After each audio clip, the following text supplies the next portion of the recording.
Bonjour à toutes et à tous. Nous sommes réunis maintenant pendant une petite demi-heure sur un atelier qui est porté par la société CGI. Cet atelier dans le parcours achat s'intitule Conjuguer handicap et IT via le centre inclusif. Donc je voulais remercier CGI d'être encore là et de soutenir Femmes en EA et en ESAT 2021. Mais ce qui est le plus important, c'est ce que vous allez entendre maintenant avec un sujet qui va être développé en duo. Mais je laisse Magali nous présenter tout cela tout de suite. Bonjour, Magali Fabre, je suis la responsable de la mission handicap et directrice de la diversité chez CGI.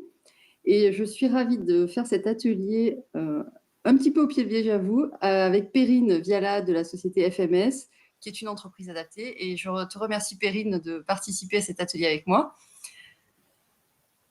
CGI, donc, vous commencez peut-être à nous connaître, on est une entreprise de services numériques internationale avec 11 000 collaborateurs et collaboratrices en France sur 23 sites.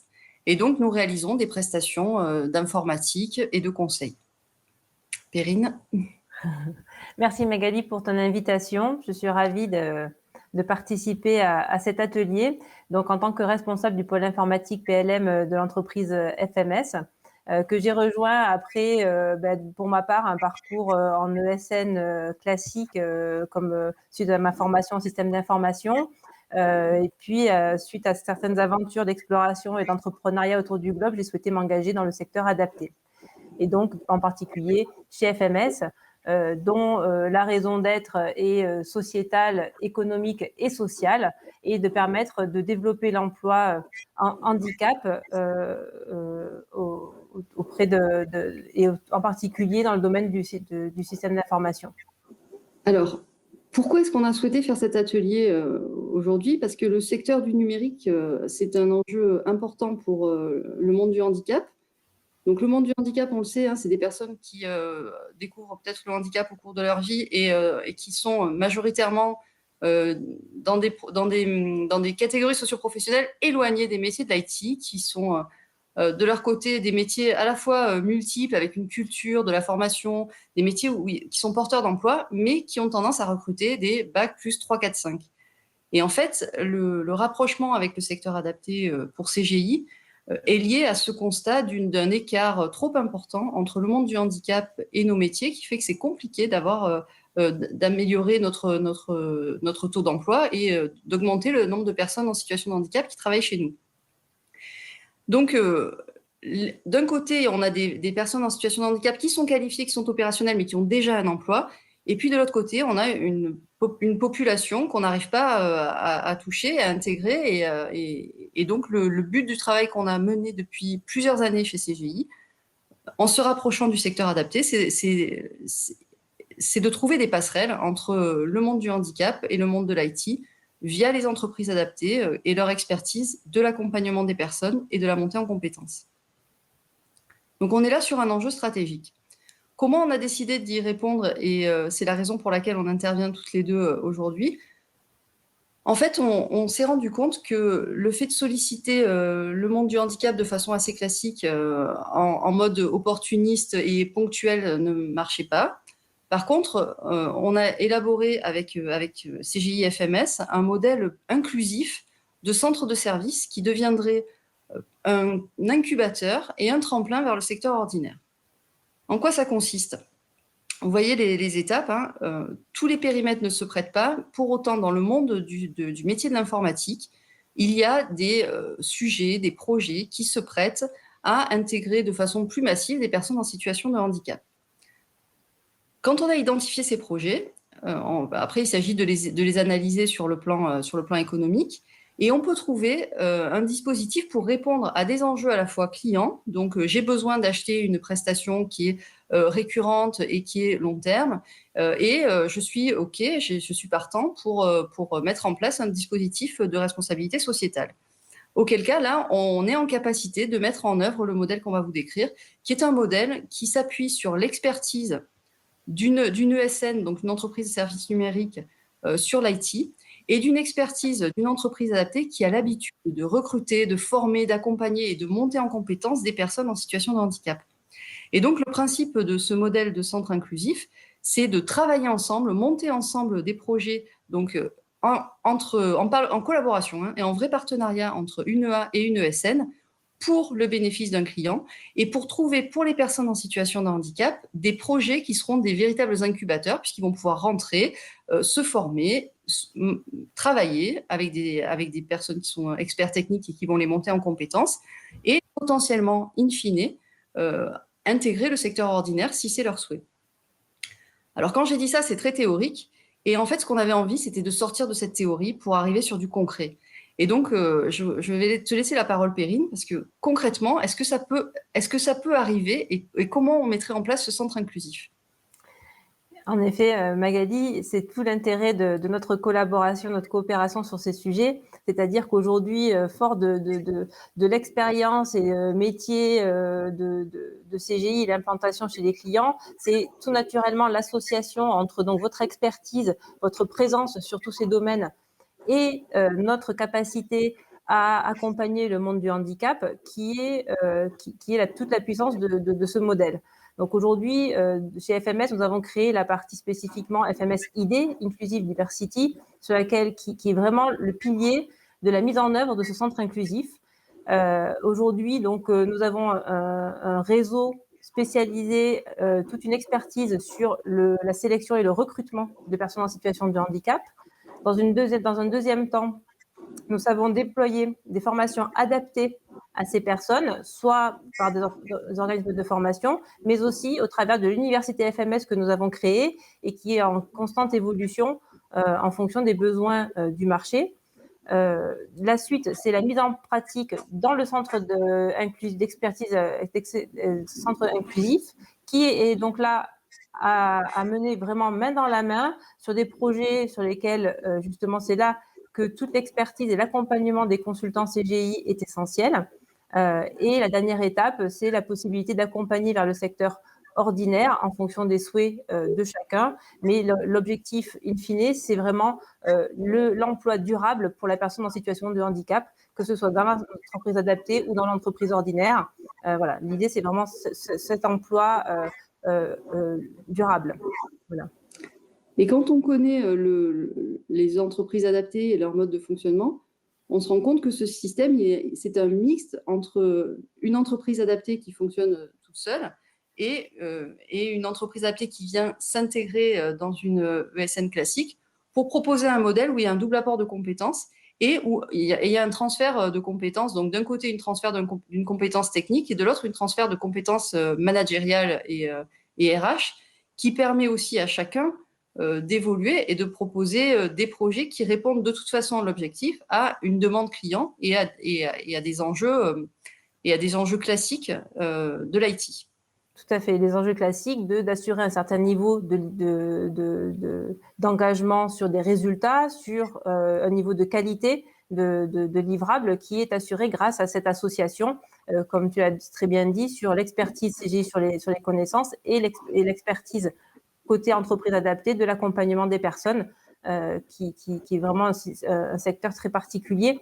Et c'est là où chacun, pouvant se concentrer sur son domaine d'expertise, amène le meilleur et peut donner justement cette optimisation des services qui permet justement la répartition des personnes sur des activités. Donc pour le coup, d'ailleurs, pour la partie FMS, nous orientons en particulier sur les activités pérennes, avec une certaine récurrence des activités qui permet justement d'accompagner les personnes en situation de handicap et donc, comme on a dit avant, qui a un niveau souvent d'études inférieur, permet justement d'accompagner cette montée en compétences qui du coup a besoin de temps et qui arrive du coup, qui permet d'accompagner cette montée en compétences au fil des mois et arriver à ce niveau de prestation optimale. Peut-être un petit secret de comment vous vous êtes rencontrés justement pour que tout ça vous puissiez l'élaborer. Et comme votre projet il a l'air quand même très abouti, qu'est-ce qu'il vous manque aujourd'hui pour le mettre en application ? Alors aujourd'hui, comment on s'est rencontrés ? On s'est rencontrés en se passant la balle comme on vient de se la passer lors de cet atelier. On était joueuses de water-polo dans la même équipe avec Perrine. Voilà. Et puis, et en fait, nos chemins ils se sont croisés plusieurs fois. Parce que moi, je suis partie du domaine social vers l'entreprise. J'étais dans l'associatif et puis Perrine, elle est partie des ESN pour aller vers le secteur social. Donc ça, c'est intéressant, dans l'économie sociale et solidaire. Et puis, qu'est-ce qui nous manque? Qu'est-ce qui nous manque aujourd'hui? En fait, une fois qu'on a une bonne idée, c'est de pouvoir la mettre en œuvre, puisqu'on est, on est très consciente du fait qu'il faut montrer que ça marche, ce projet. Et donc, on peut passer peut-être à la diapositive suivante. Qu'est-ce qui nous manque? Il nous manque des clients qui vont acheter la prestation qu'on va produire dans ce centre, puisque toute la difficulté, en fait, par rapport au monde du handicap, c'est une fois qu'on a recruté les gens, qu'on les a formés, c'est de les faire travailler sur des projets. Et aujourd'hui, pour pouvoir faire confiance à des profils qui sont un peu éloignés, qui ne sont pas le clone du consultant classique, il faut mettre en œuvre. Et donc, ce qui nous manque, c'est les clients qui vont soutenir ce genre de projet, sachant que dans le cadre de ce centre inclusif, on a réfléchi à tous les enjeux qui sont ceux de nos clients, à savoir la maîtrise des coûts. L'idée, c'est pas d'avoir des prestations qui coûtent plus cher, c'est répondre à une efficacité opérationnelle, c'est-à-dire livrer un service et, si possible, répondre à des besoins métiers qui sont aujourd'hui pénuriques. Et on parlait par exemple, il y a certaines technologies ou certains métiers qui sont aujourd'hui pénuriques et dans lesquels le centre de services inclusif, auquel le centre de services inclusif peut répondre, et je pense notamment aux vieux systèmes, mais également à tout ce qui est les développements classiques de type Java. Un autre enjeu de nos clients, donc, c'est la qualité des prestations. Et là, en mode centre inclusif, la qualité de prestation est garantie par une ESN qui maîtrise les projets IT classiques. Et puis l'autre valeur ajoutée, je vais te laisser la parole, Perrine.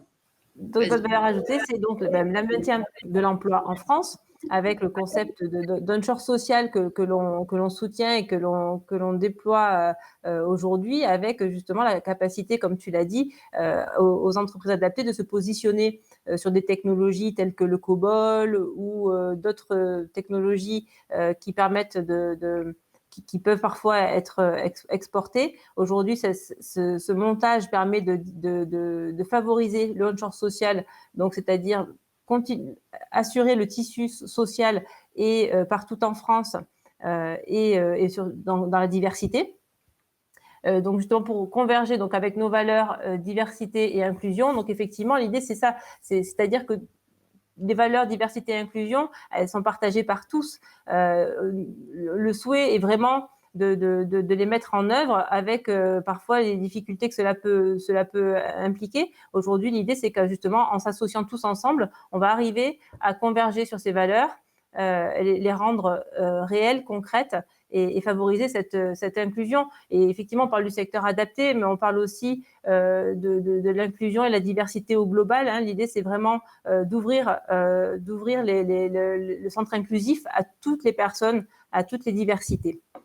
Voilà. Et donc, le dernier point, c'est effectivement ce que je disais précédemment, c'est cette aide quand même spécifique d'entreprise adaptée sur les personnes en situation de handicap et vraiment l'objectif principal est l'emploi durable. Voilà. Et je te remercie, Perrine, d'avoir fait la transition, parce que quand on monte ce type de projet, on se rend compte que c'est un sujet à la fois porté par des enjeux liés au handicap, mais c'est un sujet qui peut s'élargir et qui peut toucher plus largement des enjeux de diversité dans l'entreprise, à savoir, comme je disais tout à l'heure, sortir des modes clonage, être un peu plus ouvert sur la diversité de nos profils, aussi montrer une image plus ouverte et attirer de nouveaux talents.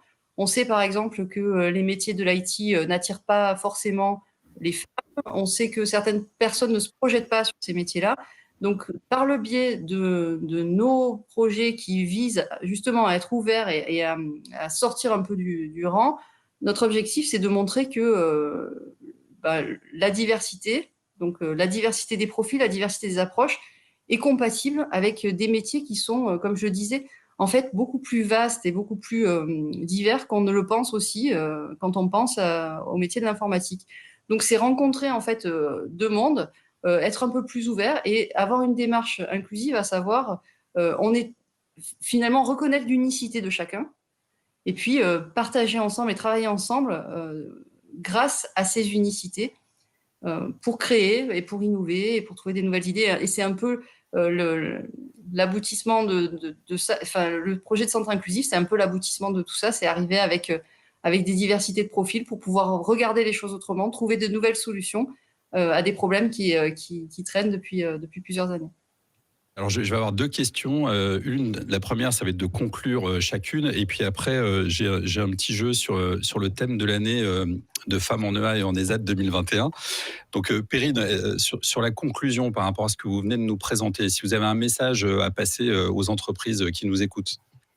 Ce que j'ai envie de dire, c'est qu'aujourd'hui, nous sommes prêtes et prêts à déployer ce modèle. Nous sommes déjà d'ailleurs en action, comme on l'a vu avec FMSID, sur l'accompagnement des personnes en situation de handicap et plus largement de la diversité, dans le but de favoriser leurs projets professionnels. Et grâce à cette approche, nous savons que nous allons pouvoir permettre d'avoir les meilleures personnes pour être performantes sur les projets de tous nos clients.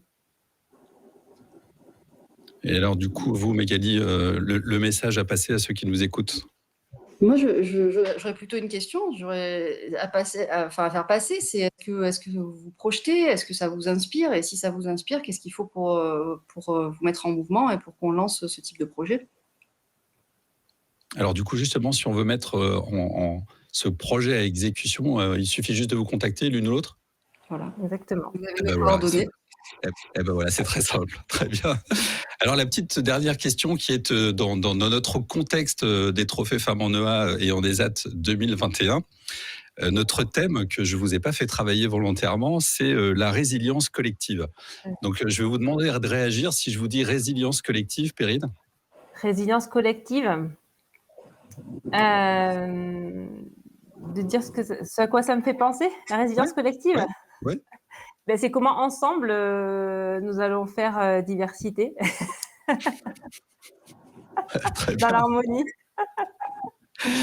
parfait. Et alors Magali, vous avez le droit à la même question. Je